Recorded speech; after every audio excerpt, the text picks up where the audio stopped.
Welcome back to the New Zealand Property Insights. We're the owners of Property Apprentice. And as always, we're here to help you navigate the New Zealand property market with the real facts, not just the headlines. Today, we're opening episode 18 with a look at how changing rental yields, global investment interest, and shifting societal timelines are impacting our property landscape.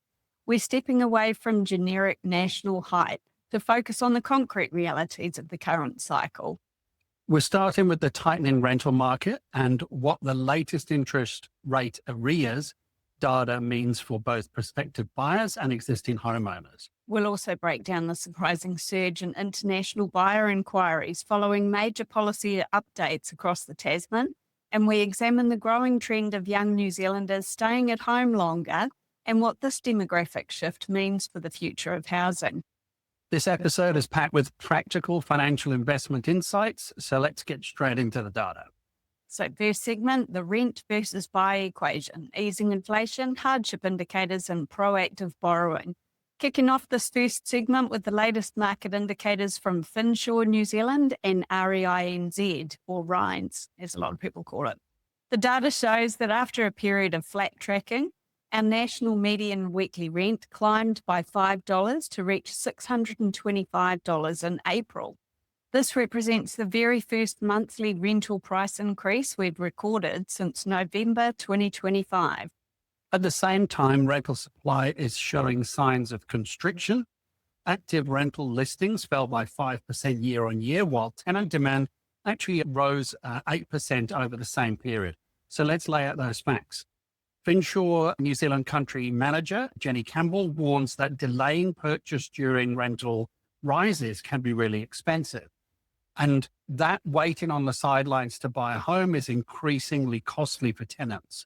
The tightening rental trend shows the decision by the Reserve Bank of New Zealand to hold the official cash rate steady at 2.25% during its May meeting.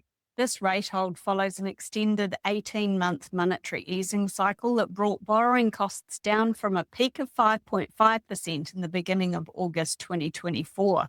Figures from the April 2026 Real Estate Institute of New Zealand report show that buyers maintain negotiating leverage with a national median residential price of $775,000, which represents a year-on-year drop of 0.6% and a month-on-month decrease of 1.9%.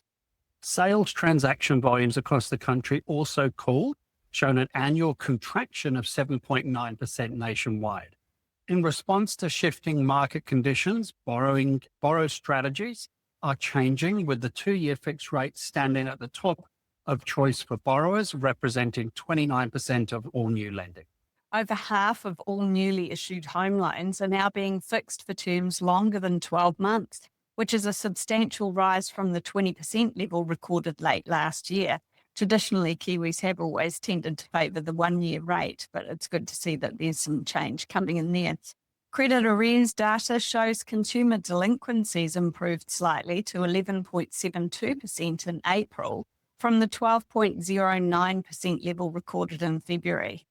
Despite this minor improvement, 95,000 New Zealanders remain more than 90 days overdue on repayments, with mortgage payment difficulties making up the largest individual share of formal financial hardship applications at currently 37%.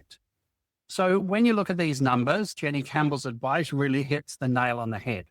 For renters who have been sitting on the fence waiting for prices to drop even further, that 5% fall in listings and 8% spike in tenant demand is a bit of a warning sign. Rents are starting to move up again, and while house prices are slightly softer, waiting too long can really eat away at your long-term savings. And that's a critical point. As a financial advisor, I want to emphasize that flat or falling house prices don't automatically make a home affordable for your specific budget. What they do is to give you time, choice, and room to negotiate with vendors. This is where you need to work closely with independent mortgage advisors to understand what your actual borrowing capacity is and map out realistic deposit pathways. Look at smart loan structures before making a move. We also have to talk about that 37% of hardship cases being mortgage related. With 95,000 people over the 90-day overdue, existing borrowers cannot afford to put their heads in the sand.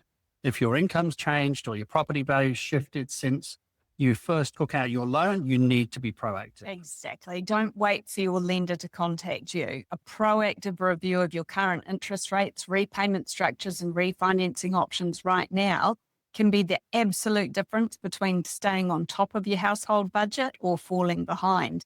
It comes down to structured risk management and knowing your numbers. So segment 2 is the stability catalyst, budget 2026 and surging trans-Tasman inquiry. For our second topic today, we're looking at the immediate cross-border impact of New Zealand's current fiscal policy and how Australia's recent budget decisions have triggered an extraordinary wave of local property inquiry. This is a remarkable trend. Since Australia announced changes to its capital gains tax and negative gearing rules, New Zealand's Sotheby's International Realty has recorded an 88.1% year-on-year increase in property inquiries coming directly from Australia in May to date. So let's have a look directly at some of these facts. The 88.1% surge in property inquiries from Australia is led by strong gains in Western Australia, which is up 54.4%, South Australia, which is up 77.5%, and Queensland, which is up 39%. I guess we're a bit cold here for a lot of Queenslanders. Mark Harris of New Zealand Sotheby's International Realty notes the Australian capital gains tax and negative gearing changes are prompting investors to look at New Zealand's simpler and more stable tax environment. Not a surprise. No. Surging international web traffic to the New Zealand property highlights a broader global interest rising from China by 2,968%, India 2,000. Total United Arab Emirates property listings grew by 116% year on year, while United States inquiries rose 20%, showing strong demand in high-end properties priced over that $10 million bracket. Harris views the domestic settings in Budget 2026 as a macroeconomic stabiliser rather than a direct housing stimulus, which creates non-inflationary investor confidence. Budget forecasts indicate that the government expects to achieve a financial surplus by the 2028-2029 financial year, which is a full year faster than earlier projections. To recover operating costs, the budget introduces a new prudential levy on banks, non-bank deposit takers, and insurance providers to collect $209 million over a 4-year window. The property market experienced a steady recovery in late 2025 and early 2026 before the global tensions that we had overseas, leading to a current resilient but non-surging environment.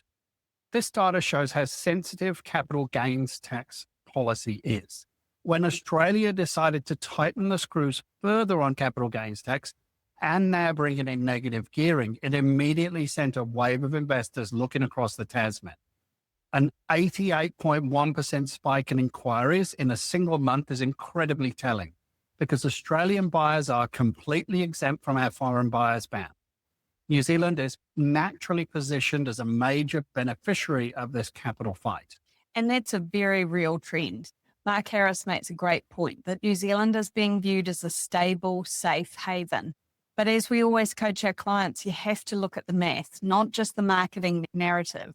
While New Zealand structurally offers a simpler tax framework with no general capital gains tax outside of the 2-year bright line test, Australian tax residents need to be highly careful because Australia's capital gains tax rules can apply to worldwide assets.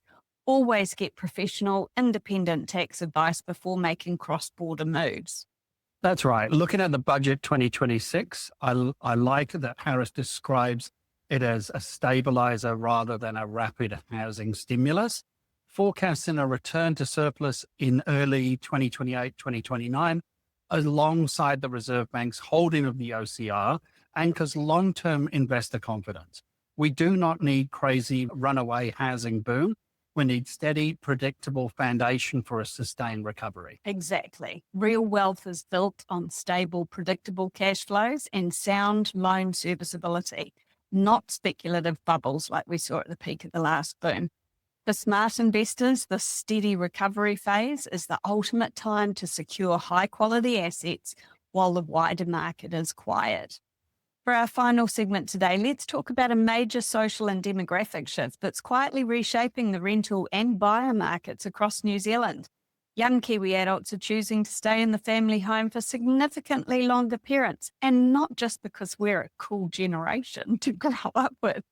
But, there's lots of different reasons for it. One of them, potentially, because it's easier to save for a house deposit if you're able to stay living at home with mum and dad rather than going flashing at a younger age. So this is no longer just a trend for students. Many of these young adults are working full-time and making deliberate, calculated financial decisions to remain with their parents. So let's look directly at the facts. The decision for a young adult to move out of the family home has shifted from an automatic developmental milestone into a calculated financial strategy to manage the high cost of living pressures. Major societal milestones are officially occurring much later in life than previous generations, with leaving home, marriage, parenthood, and purchasing that first home all being delayed. And unlike previous generations, young people today face constant peer lifestyle comparisons due to social media platforms, which significantly increases the personal cost of fitting in. From a property supply perspective, the volume of residential rental listings available on realestate.co.nz has been trending steadily upward for more than 18 months, partly because of a lot of new development that carried on, but a lot of economists are still saying we're not building enough to keep up with population growth, especially now that we've got Australians looking across the ditch to come to New Zealand too. Economists are signalling that long-term property value growth will not continue at the rapid pace seen in recent decades, which changes how young buyers approach entry into the market. And I always think that's an interesting take, predicting long-term trends based on what's happening right this minute. So it'll be interesting to see how those predictions pan out, because quite often they don't pan out the way that economists and market commentators guess, do they? Just look at what happened during COVID. Everyone thought the property market was going to crash and the economy would crash along with it. And the opposite happened. This demographic shift is a substantial piece of the property puzzle. If young people are delaying independence, marriage, home ownership, completely changes the dynamics on the ground. When you combine this with the fact that rental listings on realestate.co.nz have been trending upward for 18 months, you can see why the rental market has felt different. The traditional pool of young independent renters is temporarily shrinking because they're staying home to save. And it's a really smart financial strategy for these young adults. Staying at home allows them to build up their deposit pathways in a lower risk environment for many people. But we also have to recognise the pressure that they're under. Social media creates an artificial standard of lifestyle inflation that simply didn't exist decades ago. It makes the cost of fitting in feel incredibly high, which can lead to emotional spending instead of disciplined saving. That's the critical reality, with economists predicting that house price growth will be slower in the coming decades compared to the rapid gains of the past, and people cannot simply rely on an automatic capital growth to make them wealthy.